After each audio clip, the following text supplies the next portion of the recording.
Once again, Ijaz Hidayat and Shinza Ijaz is with you. एक नई talk के साथ, एक नई वॉक के साथ, एक नई बातों के साथ। और आज ईद का दिन है, यहाँ ईद का पे दिन है तो आप सबको ईद मुबारक। हाँ भाई, आप सबको ईद मुबारक।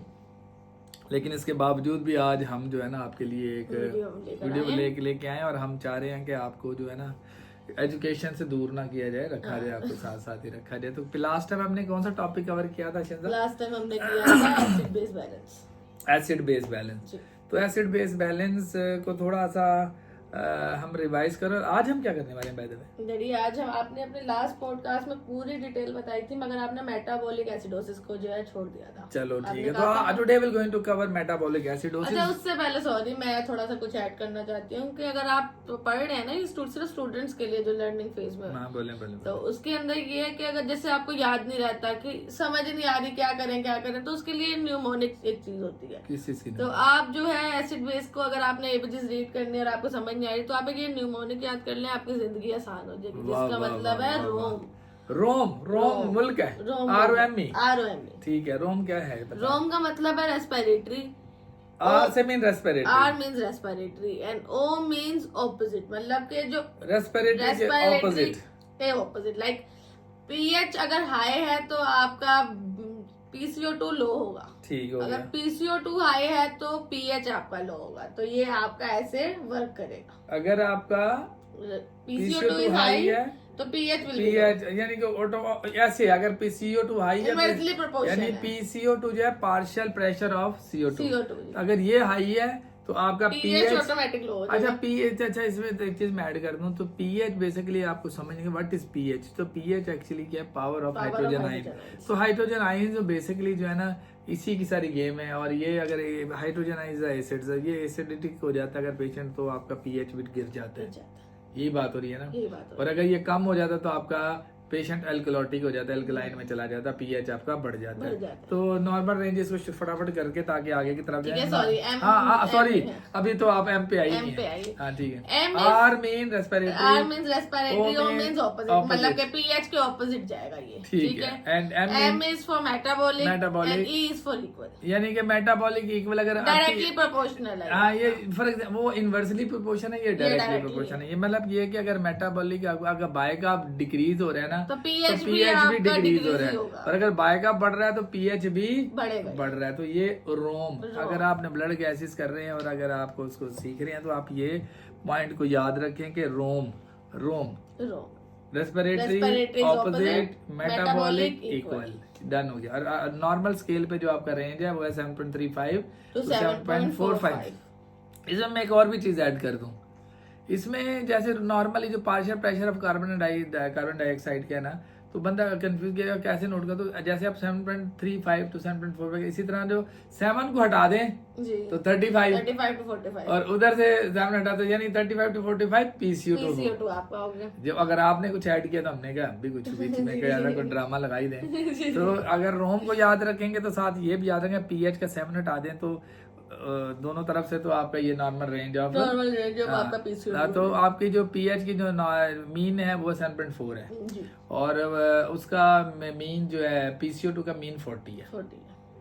अच्छा, इसका भी इसी कहानी पता है। जैसे 7.4 है, आपने हमने का मीन लिया तो आप 7 हटा दें तो 4, तो 40 आपका mean PCO2, partial pressure of CO2। ठीक है, हो गया। अब introduction of why we get a metabolic acidosis. क्योंकि हमने जो था रेस्पिरेटरी एसिडोसिस तो हमने पढ़ लिया था, रेस्पिरेटरी एल्कलोसिस हमने पढ़ लिया था, लेकिन हमने कहा था अगली वाली जो हमारी पास आएगी ना टॉपिक है तो उसमें हम मेटाबॉलिक एसिडोसिस को डिफाइन करेंगे, समझेंगे। और आज हम समझने की कोशिश करते हैं। तो बेसिकली ये acidosis is the reduction in pH below normal range, आज हमने जो बात की, जो तुमने रोम वाली बात की, ठीक है। कंसंट्रेशन ऑफ एसिडोसिस, अच्छा इसमें increase in hydrogen concentration, acidosis is produce by hydrogen ion. तो इसमें हाइड्रोजन आयन जितना ज्यादा बढ़ता है उतना ज्यादा आपका जो एसिडोसिस बढ़ता है। तो आपका जो ब्लड है ना वो एसिडोटिक हो जाता है by increasing of the hydrogen ion. Hydrogen ion को जो न्यूट्रलाइज करता है ना, आपके पास बॉडी के अंदर जो गैस है ना, जब मेटाबॉलिक एक्टिविटी होती है उसमें CO2 होती है, जो CO2 प्रोड्यूस हुई होती है ना, तो CO2 को जो फ्लश आउट करने के या उसको कंज्यूम करने के ना उसमें केमिकल एक रिएक्शन है, उसे कहते हैं जो जैसे आपका CO2 हाइड्रोजन आयन से जब मिलता है जी तो वो एक केमिकल इक्वेशन बनती है जिससे कार्बनिक एसिड बनते हैं। जी अब कार्बनिक एसिड बनने की वजह से फिर ये इसकी रिवर्स भी होती है। अब वो कार्बनिक एसिड क्योंकि ये वीक बेस है आपका बेसिकली, तो इसमें वो क्या होता है फिर दूसरी इक्वेशन जब ये किसी के केमिकल इक्वेशन होते हैं तो उसमें हाइड्रोजन आयन और बाइका बन जाता है, हाइड्रोजन आयन सेपरेट हो जाता है बाइका। अब ये जो इधर की इक्वेशन है ना CO2 + H2, it was controlled by the lung, ठीक है। ठीक है। और दूसरी ऑपोजिट की जो इक्वेशन है ना H2O + HCO3 जी जो इनके केमिकल इक्वेशन कार्बनिक एसिड बना था ना पहले H2O और CO2 के साथ आपका इक्वेशन में कार्बनिक एसिड बनी। अब ये कार्बनिक एसिड जो है ना ये बेसिकली आपको जो कार्बनिक एसिड ये भी ये इसकी तोड़फोड़ हो सकती है। सही। तो इस अब राइट हैंड पे इधर क्या बन रहा है H2O + बाइकार्ब जो मेटाबॉलिक एक्टिविटी हो रही है। अब metabolic activity was manage bye the kidney, ठीक है। और इधर वाला CO2 + H2 it was controlled by the lungs. तो अब दोनों कंपनसेट कर रहे हैं एक्चुअली बॉडी के अंदर जो होता है ना वो आगे हम पढ़ेंगे आयन में, जो compensation of the positive charge with the negative charge, दोनों से इक्वल, एक्चुअली दोनों इक्वल होते हैं। अब इसको हम आगे समझेंगे कि होता क्या, ठीक है। ये बात आपको समझ आ गई है। जी जी। pH 7.3545, मीन इज 7.4, 7 को हटाओ तो 35 to 45 और PCO2 40 and 40 is your mean। Clear हो गया।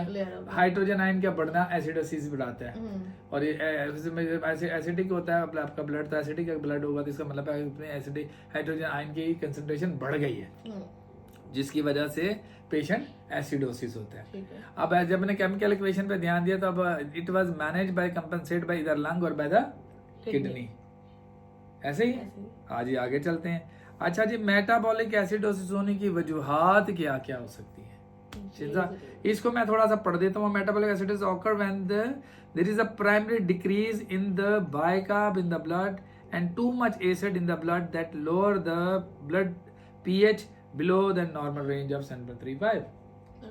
यानी कि सिंपल वही जो हमने पहले भी बोला है कि इसके अंदर जो बॉडी के अंदर जो आपके पास जो है ना हाइड्रोजन आयन बढ़ गए हैं बहुत ज्यादा, वो न्यूट्रलाइज नहीं हो रहा है, उसको किडनी फ्लश आउट नहीं कर रही, या उधर से लंग्स से आपको CO2 ज्यादा, भाई CO2 ज्यादा निकलेगा तो कार्बनिक एसिड कम बनेगा ना।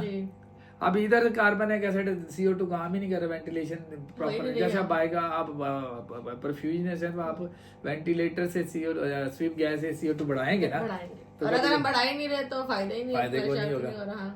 तो ये समझ आई।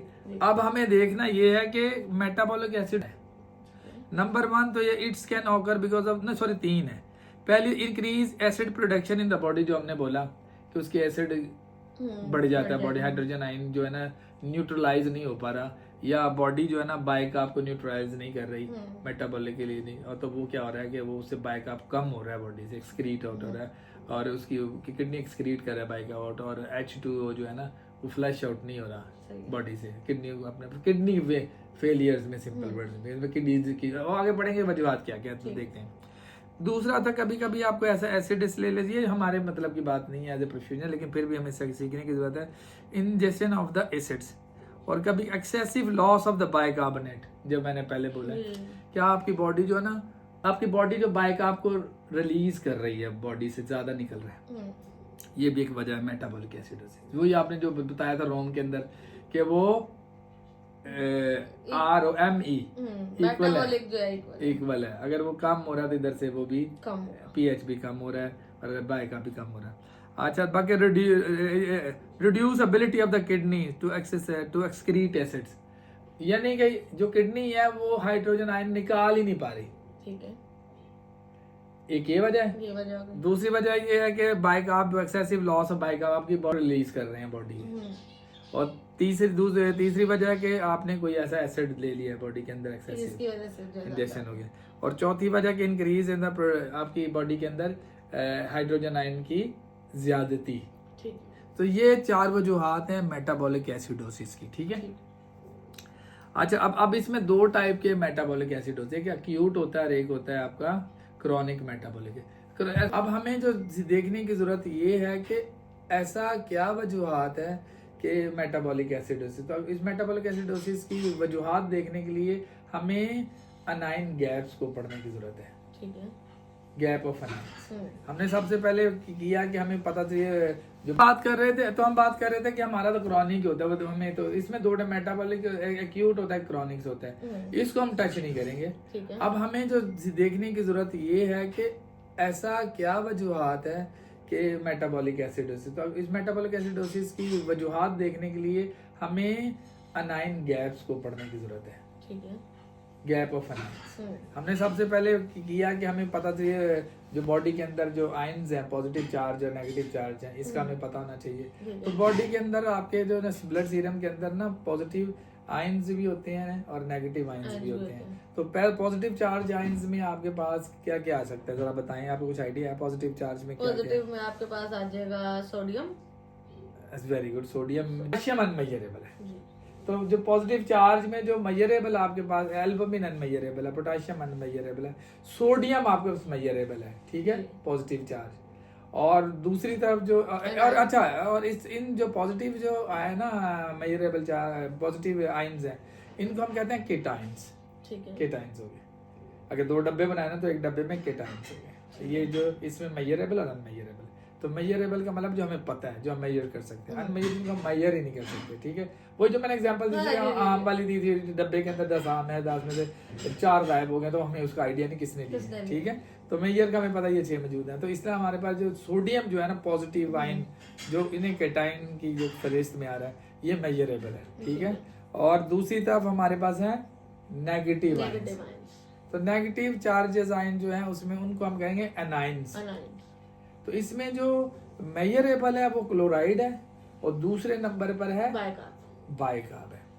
और जो अनमेजरेबल है उसके बाद आपके प्रोटीन भी आते हैं, सल्फर भी है, फॉस्फर भी है, तो ये सारी चीजें हैं जो अनमेजरेबल है। ठीक है, अब हमें पता कैसे चलेगा कि गैप कितने, हम कहते हैं कि positive charge ions are equal to the negative charge. तो ये जहां पे भी ऊपर नीचे ये कंपनसेट एक दूसरे को करते हैं, जैसे मैंने कहा लंग्स कंपनसेट करेगा, किडनी कंपनसेट, इन चार्जेस को कंपनसेट करना होता है, बॉडी ऑटोमेटिकली कंपनसेट करती है।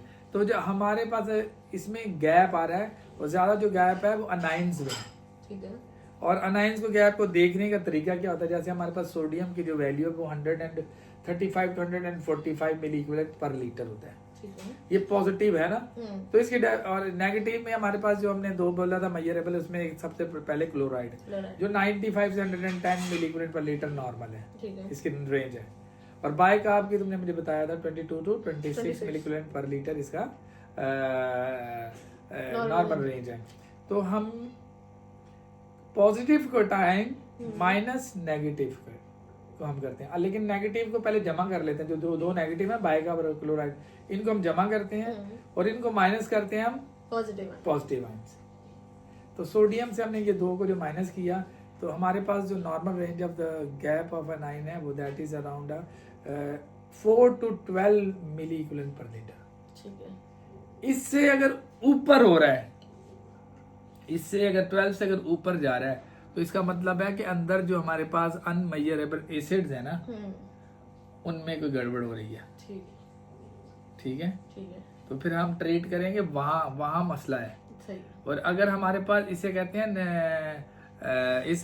इसको हम बोलेंगे causes of the high anion gap, यानी 12 मिली इक्विवेलेंट से बढ़ गया गैप, यानी एसिड्स बढ़ गया है, किडनी के अंदर एसिड बढ़ने की वजूहात की है, ये अब हम इसको भी पढ़ेंगे। और दूसरी तरफ होता है आपका अनाइन गैप तो नॉर्मल है, फिर भी एसिडोसिस हो रहा है मरीज को, फिर भी बाइकार्ब कम है। इधर अनाइन गैप बढ़ने की वजह से आपका मरीज एसिडोसिस हुआ। ठीक है, दूसरी दफा अनाइन गैप नॉर्मल है पर फिर भी एसिडोसिस हुआ। अब हम देखते हैं कि अनाइन गैप बढ़ने की वजह से एसिडोसिस क्या है। तो उसमें नंबर 1 हम ये देखते हैं, तो उसमें सबसे पहले तो respiratory disease of the circulatory shocks है, production of the excessive lactic acid due to the inadequate oxygen supply to the यानी टिश्यूज की सप्लाई inadequate है, जिसकी वजह से आपके जो मेटाबॉलिक एसिडोसिस हो रहा है। तो एज ए परफ्यूजन, जैसा मतलब आपकी परफ्यूजन अच्छी नहीं हो रही बॉडी, इसका मतलब आपने पेशेंट का जो फ्लो है तो है वो कम दिया हुआ है। फॉर एग्जांपल आपका पेशेंट का फ्लो कार्डिक आउटपुट है 4 लीटर, ठीक। तो आपका टेम्परेचर वहां पे 36 डिग्री टेम्परेचर सेल्सियस में आप मरीज को 2 लीटर फ्लो दे रहे हैं, आपने मीन प्रेशर भी सेट कर दिया, सही, सब कुछ सही है, मगर फ्लो आप मरीज को कम, तो यानी कि आप delivery of the oxygen to the tissue is less, तो ये वजूहत भी है, तो आप उस टाइम पे फ्लो बढ़ाएंगे, आपका मरीज मेटाबॉलिक क्यों हो रहा है, because due to of your flow. Number 2 ये कह रहा है keto acidosis in diabetic mellitus, ऐसे मरीजों के हमारे डायबिटिस मेलेटिस है उनमें जो कीटो एसिडोसिस, इसके एक चैप्टर इसको पढ़े, तो उसमें आपका मेटाबॉलिक जो है ना इंक्रीज होने वही, क्योंकि इधर से आपके ये जो एसिडिक जो अनमैयड है ये बढ़ गए हैं, तो इनको ट्रीट करने की जरूरत है, ठीक है। तीसरे नंबर पे आपके पास है कोरोनरी रीनल फेलियर, वो मरीज जो AKI के एक्यूट किडनी इंजरी के मरीज हैं, तो उनकी किडनी वो जो हाइड्रोजन आयंस को निकाल ही नहीं रही, और जो बॉडी है उसका बाइकार्ब जो है कंज्यूम नहीं, बल्कि किडनी जो है बाइकार्ब रिलीज कर रही है, तो उसमें आप जोर लगाते मर जाते हैं, तो वहाँ पर आपका बाइकार्ब जो है ना वो कम आ रहा है, तो उसमें फिर आप बाइकार्ब ऐड कर रहे होते हैं पेशेंट को, ठीक है। और कुछ ऐसा होता है मरीज जो एसिडिटिक होते हैं, जो ओवरडोजेस करते हैं, नशा वशा करने वाले मरीज, इनके पास भी होता है, ठीक है। और कुछ ऐसे पेशेंट होते हैं जिनको एस्पिरिन टॉक्सिसिटी हो जाती है, तो उन पे भी आपके जो पेशेंट हैं ये वो है जिनके हाई गैप अनाइन, ठीक है, यानी कि 12 मिली इक्विवेलेंट लीटर से अबव इनका जो है ना अनाइन का गैप है। अब उन मरीजों की हम बात करते हैं जिनका गैप नॉर्मल है, अनाइन गैप 12 के रेंज में है, फिर भी उसको एसिडोसिस हो रहा है, फिर भी मरीज को मेटाबॉलिक एसिडोसिस हो रहा है, तो उसकी में सबसे एक जो बड़ी वजह होती है normal gap of metabolic acidosis also known as the, इसमें एक और भी वर्ड यूज कहते हैं हाइपर क्लोरोमिक एसिडोसिस भी कहते हैं इसको, ठीक है। इसमें लॉस ऑफ एक्सेस मैंने जो बात की थी, इसमें ज्यादातर क्या होता है कि आप बाइकार्ब लॉस होता है, ऐसे मरीज हो गए ये, इससे हम तो नहीं फेस करते, लेकिन अमूमन ऐसे मरीज जिनको डायरिया होते हैं, तो डायरिया में आपका बाइकार्ब लॉस होता है मरीज को, मरीज को फिर डायरिया ट्रीट किया जाए तो ये मेटाबॉलिक एसिडोसिस ठीक हो जाएगा। ये मेटाबॉलिक है ड्यू टू नॉर्मल, इसका सब कुछ नॉर्मल है, अनाइन गैप नॉर्मल है, लेकिन ड्यू टू डायरिया इसकी बॉडी जो है ना वो इसके बॉडी मेटाबॉलिक एसिडोसिस, मैंने बोला 3 तरह से कंपनसेटर होता है, एक तो होगा किडनी, एक मतलब और तीसरा मेटाबॉलिकली, यहाँ मेटाबॉलिकली इश्यू हो रहा है मरीज को, ठीक है, तो डायरिया की वजह से आपका बाइकार्ब रिलीज हो रहा है। तीसरे नंबर पे आपका आ जाता है ये पैनक्रियाटिक इंटेस्टाइनल और बायलेटरी फिस्टुला, ये भी एक वजह है आपका जो है बाइकार्ब जो है ना, हाँ। और एक और वजह है रीनल ट्यूबुलर एसिडोसिस, आपका जो रीनल के जो tubular acidosis due to the decrease of the hydrogen ion excretion and the loss of the diarrhoea से related and then is carbonic anhydrase inhibitors, तो and too many laxative used हो रहा होता है, जिसमें हम बहुत ज़्यादा लैक्सेटिव्स को यूज़ करते हैं, तो उसकी वजह से आपको मेटाबॉलिक एसिडोसिस के चांस। तो बेसिकली मेटाबॉलिक एसिडोसिस जो हो रहा होता है उसमें 2 वजूहात हैं, एक में अगर आइंस को पढ़ते हैं ना गैप ऑफ अनाइंस, तो एक होता है नॉर्मल गैप ऑफ अनाइन है और एक होता है एबनॉर्मल गैप ऑफ अनाइन, यानी high gap of anion and normal gap of anion. तो मेटाबॉलिक एसिडोसिस की भी देखने की वजह होता है कि आपको क्या वो नॉर्मल गैप ऑफ अनाइन की वजह हो रही है या कि आपका हाई गैप ऑफ अनाइन की वजह से है, तो फिर उस हिसाब से उसको मरीज को ट्रीट करते हैं। तो फिर हम इसको फटाफट शॉर्ट में कर देते हैं कि मेटाबॉलिक एसिडोसिस जो है उसकी वजूहात हमने पढ़ी हैं, what can be the reasons. फिर आज हमने केमिकल इक्वेशन देखी है, जो हाइड्रोजन आयंस और CO2 जो एसिड है वो उसकी जो केमिकल इक्वेशन बनती है तो वो कार्बनिक एसिड बन जाता है, कार्बनिक एसिड दूसरी तरफ जाके वो hydrogen ion plus weak base बनता है, तो जो बेस जो है ये बाइकार्ब बनता है, तो बाइकार्ब बॉडी के अंदर रिड्यूस होने की वजूहात में एक, तो इसको समझने के लिए हमें गैप ऑफ अनाइन देखना पड़ता है। तो गैप ऑफ अनाइन हमारा नॉर्मल जो है 4 to 12 milliequivalent per litre, अगर उससे अबव जा रहा है तो इसका मतलब है कि ये हमारा उसमें आ जाता है, जो अब नॉर्मल के ग्रुप में आ जाता है, दूसरे अब नॉर्मल हाई के ग्रुप में आता है। तो गाइस यकीनन आपको समझ आई होगी, आपने कुछ सीखा होगा इससे। और अगर आपने सीखा है तो आप इसको अपनी जो क्लिनिकल लाइफस्टाइल है उसमें देखें, ऑब्जर्व करें, क्योंकि सुनने से कुछ नहीं होगा जब तक आप समझेंगे। प्रैक्टिकल आपने जो समझे, जैसे आप 2-3 एबीजीज ले लें, हाँ देखें, और फिर आप उसमें देखें एज अ परफ्यूजनिस्ट, तो आप जो एज अ परफ्यूजनिस्ट देखें। और अगर आप नर्सिस हैं या ऐसे जिसका पेशेंट के साथ लिंक है तो आप जो है उसको ज्यादा, और जो बाकी चीजें डैडी ने समझाएंगे उनको वो ज्यादा बेहतर समझ आएंगी जो आईसीयू का स्टाफ है, जो आईसीयू स्टाफ के लिए, और खासतौर जो पेशेंट को डायरेक्ट डील कर रहे होते हैं, जो पेशेंट्स की ब्लड गैसेस को मैनेज कर रहे होते हैं, पेशेंट का जो 6 आवरली गैसेस करके उसको मैनेज कर रहे हैं, तो उन्हें आइडिया होता है कि कभी कभी पेशेंट को एसिडोसिस में क्यों जा रहा है। आपको एसिडोसिस की 4 टाइप्स हैं जो हमने पढ़ी थी। पहले तो हम उसको कहेंगे पीएच लेवल को, जो आपका पावर ऑफ हाइड्रोजन आयन है उसकी कंसंट्रेशन की सारी खेल है, और ये पूरी बॉडी की जो metabolic activity was manage by the hydrogen ion. तो हाइड्रोजन की आयन की ज्यादती जो है एसिडिटी करती है, तो एसिड बेस इम्बैलेंस होने की वजह से मेटाबॉलिक एक्टिविटी इम्बैलेंस होती है। तो उसको आप कैसे ट्रीट करते हैं, that is in with your hand, और that was treated with it was manage with lungs, kidney और मेटाबॉलिक, बॉडी की मेटाबॉलिक एक्टिविटी जो उसको मैनेज कर रही होती है। इसमें रेस्पिरेटोरियल आपका एल्कलॉटिक होता है और एसिडोसिस होता है, इसी तरह मेटाबॉलिक रेस्पिरेटोरियल एसिडोसिस। आज हमने मेटाबॉलिक जो है ना एसिडोसिस को कवर अप करने की कोशिश की है। मिल लेते हैं फिर एक नए टॉक, नई बात के तक, जब तक के लिए खुदा हाफिज़।